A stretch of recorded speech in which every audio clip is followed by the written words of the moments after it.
శేషు గారు, ఏపీ రాజకీయాలు హీటెక్కుతున్నాయి. రాజకీయాలంతా కూడా రాళ్ల దాడిపై నడుస్తూ ఉన్నాయి. ఈ మధ్యనే జగన్ పై రాళ్ల దాడి జరిగింది. సో దీన్ని ఏ విధంగా చూడొచ్చు? జై స్వరాజ్య వరల్డ్ టీవీకి స్వాగతం. ఆంధ్రప్రదేశ్ రాజకీయాలు రసవత్తరంగా ఉన్నట్టుగా కనపడుతున్నాయి.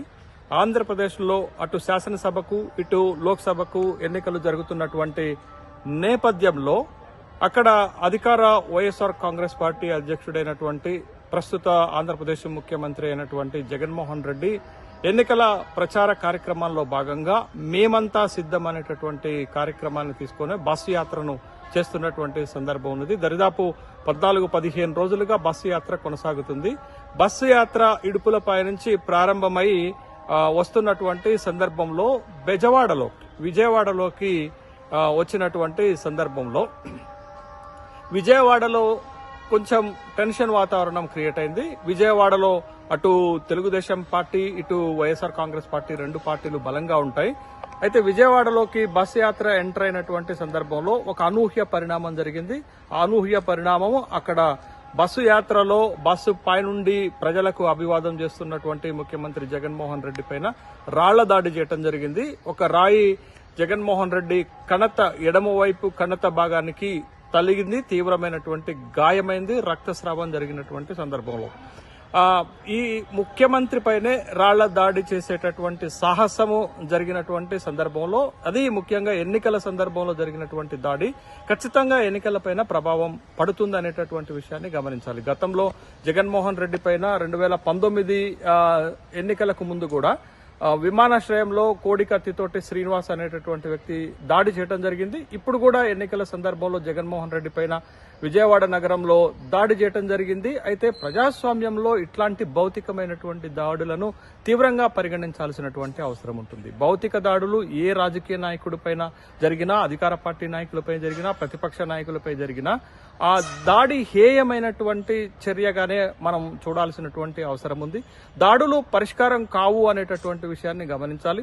దాడులతోటి రాజకీయ ఆధిపత్యాన్ని కొనసాగించాలనేటటువంటి అభిప్రాయం ఒక తప్పుడు అభిప్రాయంగానే చూడాలి.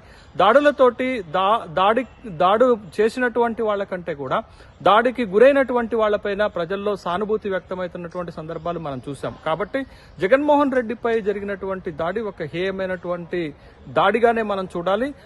ప్రజాస్వామ్య ప్రక్రియలో ఇట్లాంటి దాడులు ఆహ్వానించదగినటువంటి పరిణామం కాదు. పదే ఇట్లాంటి దాడులు జరగటానికి ప్రతిపక్ష పార్టీలు కూడా రాజకీయ ఉపన్యాసాలు పురికొల్పేటట్లుగా ఉండకూడదు. ఆంధ్రప్రదేశ్ రాజకీయాలు చూస్తే అన్ని లక్ష్మణ రేఖలను దాటి ప్రవర్తిస్తున్నట్లుగా కనపడుతుంది. బహిరంగ సభలలో నాయకులు మాట్లాడుతున్నటువంటి తీరు కూడా ఎలా ఉందంటే జుగుప్సాకరంగా ఉంది. మాట్లాడకూడనటువంటి భాష ఉంది. ముఖ్యమంత్రి లాంటి వ్యక్తులపైన బచ్చగాడు అనేటటువంటి మాటలు వాడటంతో పాటు అనేక రకాలుగా సైకో అనేటటువంటి పదాలు వాడటం పాటు అబ్యూజ్డ్ లాంగ్వేజ్ ఉపయోగిస్తున్నటువంటి సందర్భంలో శ్రేణులకు కార్యకర్తలకు ఒక రాంగ్ మెసేజ్ వెళుతుంది.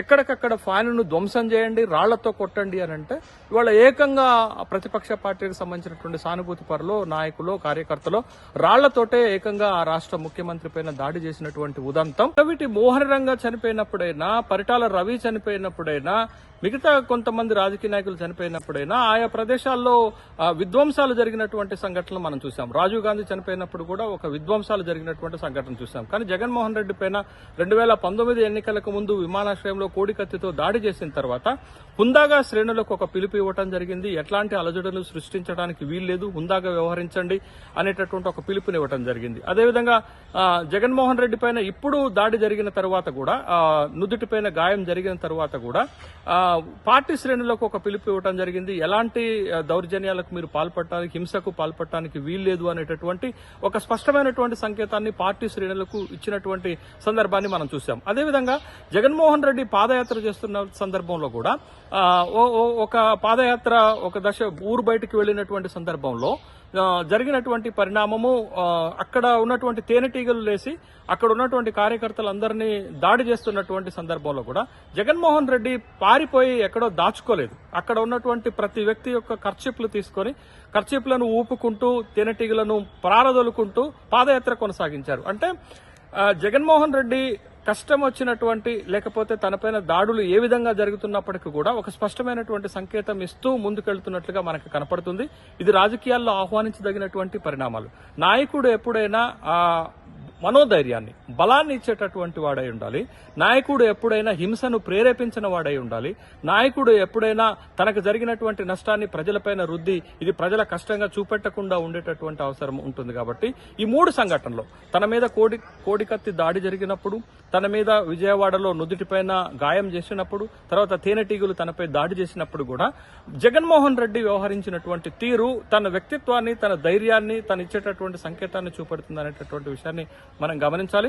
అయితే రాజకీయాలలో ఇట్లాంటి భౌతికపరమైనటువంటి దాడులు చేయకుండా ఉంటే ప్రజాస్వామ్యం మరింత పరిడవిల్లేటటువంటి అవకాశం ఉంది. ప్రజాస్వామ్యంలో ఇట్లాంటి భౌతికపరమైనటువంటి దాడులను ఆహ్వానించాల్సిన అవసరం లేదు. ఇది హేయమైన చర్య. ప్రతి ఒక్కళ్ళు జగన్మోహన్ రెడ్డిపై జరిగినటువంటి దాడిని ఖండించాల్సినటువంటి అవసరం ఉంది.